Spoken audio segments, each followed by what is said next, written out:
Zaire Franklin's a grown man, and hearing from Zaire Franklin talk about football, talk about life, I think it's important. I think what he says is what happens with this team. If there's a leadership council for this team, and I'm not a big fan of player-driven leadership councils, but if there is one, he's on it, and his word counts. Hearing from Zaire Franklin, always interesting. Well, obviously, all coaches, they all got their founding principles, things that they're going to stand on. So, it's always just kind of interesting, I guess, at this point to kind of sit back and see, what are the building blocks, what is the foundation, he's looking to set. But, most like anything, trust is something that's built over time, from him and us. So, just looking forward, to the opportunity for us to get to know him to get to know us, and, let's build this thing, over this, next couple of weeks and then going into camp to the season. Sarah, I know you dealt with it last year for ABC, watching Bobby and EJ go through it. What was that like?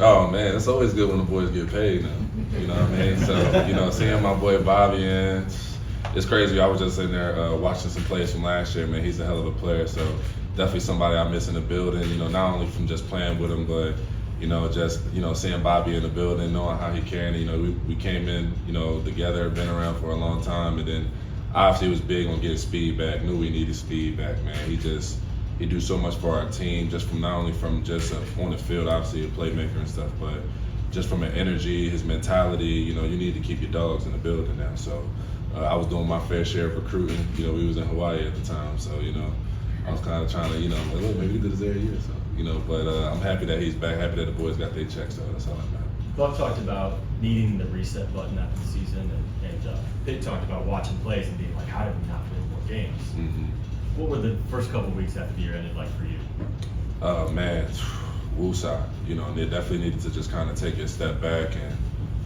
just kind of breathe. Last year was a lot, mentally, emotionally, obviously physically. So just trying to take that step back. But then once you kind of get back into it, it is super frustrating. Watching these games, we watching from today. I'm watching in Minnesota, like, what? You know what I mean? We watching, so there's so many games, but that's the difference in the league. And, it's funny, just sitting and talking to, a couple guys in the building, and just, all that stuff, it starts now. Obviously we got scars from last year, different things that we all, wish went a different way, but, we got to heal together. We got to come together now. Like I said, just looking forward to getting together as a group, working through these things. Zaire, although you have a new head coach, the majority of the entirety of this defensive staff remains the same. Mm-hmm. Depot talked about the continuity that you have within this defense. What is the bar that's set for the expectations of this defense, and being among the leaders, among the veterans, what do you reinforce during this period of time about what you do at this time of year to start the season in the fashion that you want, being that it is a second year? Well, obviously having Gus back and the whole group back is great because it's something to build on. We talking, once you get into the system, you first learn it, and when they first come around, you're learning, how they call things. You're learning terminology. You're learning, different rules, and now you're learning the basics. But once that's kind of already in, now you can start to really fine tune those details. Not just talking about, okay, what's your assignment, what's your rules in this. You're talking about, okay, well, how can I get, a half a second faster by this step? How can I actually see these plays coming? How can I actually, because now you understand how teams are attacking you. You kind of understand how we like to respond and how we want to go about those things. So, having them back is obviously a great bonus. And then, like you said, for us, me, Buck, Kenny, Grove, D. Leonard, it's just for us, it's just really just build on that. We got to show the guys how we work. We got a standard that we've had since we've been in here. And that doesn't change. The standard is always to be the best on the field, the best defense on the field, regardless of what team you're playing. So, and like I said, that starts now. So for us, that's just, showing them, whether it's workouts, whether that's practices, whether that's in the film room, just constantly competing. And once they see that the best guys are trying to, do their best version, try to do their best, get the best out of themselves, and constantly trying to raise their level, everybody will follow suit. So. How have you seen Shaq progress, and what excites you about potentially having him back fully healthy, EJ in a bigger role? You obviously had a breakout year last year, and just having that be the core of the linebacker room. Oh, no question. Obviously, having a guy like him back, man, it's gonna make a whole lot of things better. So, I had spent some time with him in Tampa. We were both getting after it. I know for him, last year was a lot for him. Both on and off the field. So, I think for him, just getting back into that routine, getting back to that rhythm. I'm in there and I see him in there every day, just doing everything he can to get back. So, just taking his time. He got a long road to it, but. I know he's making some progress, and he'll be ready to get go. Can you physically see some progress, or is it too early to say? It's crazy. So when we in Tampa, we both do that's why we both like it. We both do completely individualized workouts. Right. So we working out together at the same time, but I'm kind of doing my own thing. I'm on my own program, working through the things I got to work through. He working things he got to work through. So, but I know he had it after it. I know it's no lack of work that he's putting in, and I know he's feeling good about the progress he's making. So you're there 5 in the morning too, like him? Yeah, it's crazy because I was trying to tell him, I'm like, look, 6 is probably a better thing than I'm 5:30. So I'm like, nah, all right, come on. I ain't gonna pull up 30 minutes into yours. So I'm like, all right, I'll do the 5:30 with you then. So yeah, we was both there early too. So. Zaire, how would you describe his morale, after the second surgery, based off maybe where he was September, October, just fighting through it? I think for him, it's just, happy to, get a little more clarity on the situation. And, I don't want to speak for him, but, I can understand that, once you go through a procedure, when you get any procedure, it's obviously some, nervousness and some feelings towards that. And especially when you get it done, it may not feel the way that you expected it to feel. So, I know after the second one, he felt a lot better after it, kind of had a lot more clarity, was able to really step out the building and see some specialists and stuff like that too. So, like I said, I don't really want to speak too much on his situation, but, I know that for him to be able to have those surgeries and those different procedures behind him and just be able to focus on what you can focus on is probably definitely a big step for him. Zaire, what's the buy-in process like for you guys, maybe specifically the defense? Pivots, and you're talking about how the offense, they can maybe jump onto an offensive coach a little faster just because they know that's how the ball better. What is it like for you, and how skeptical are you? You've seen a lot, and not a lot has been great. So here's a new guy. How skeptical are you, or how do you go? I wouldn't say it's really more skeptical, but like I said before, it's a lot about trust. And, I think for us, you kind of just got to sit back. I'm one of those type of guys that, I kind of sit back and just kind of see how everything plays out in front of me. Obviously, I play my role and do what I got to do, but, it's just something that, like I said, we got to work through and build through over time. I told Shane when I met with him, I like to compete. Obviously we competed against him. We played him in a real game, and he made a real call that won the game. So from that standpoint right there, you obviously know that, he understands the game. He loves ball.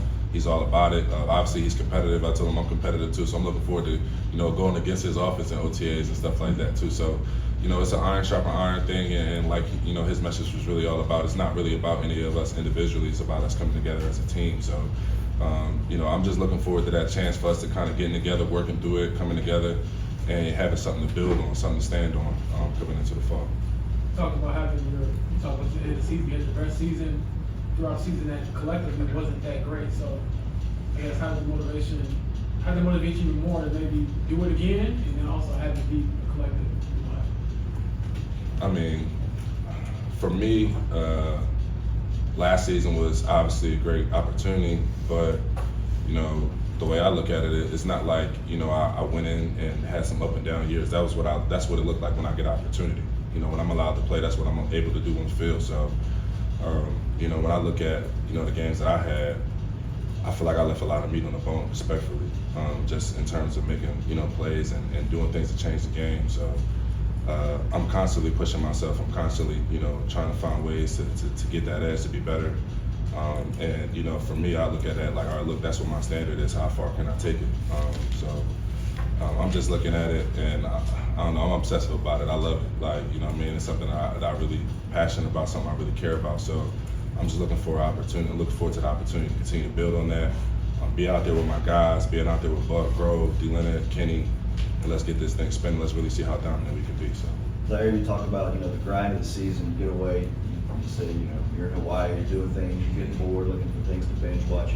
How soon does your mind turn and say, "All right, now I'm ready to get back at it"?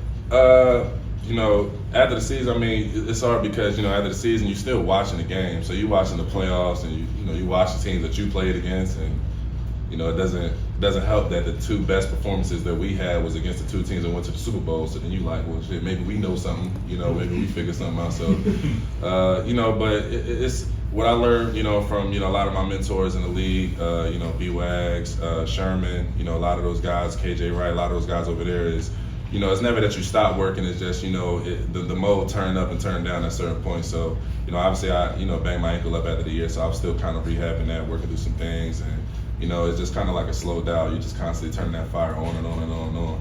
You know, but it's burning now for sure. You mentioned he made a real call in a real game, but won the game. Do you remember? Yeah, I do. I vividly remember that play.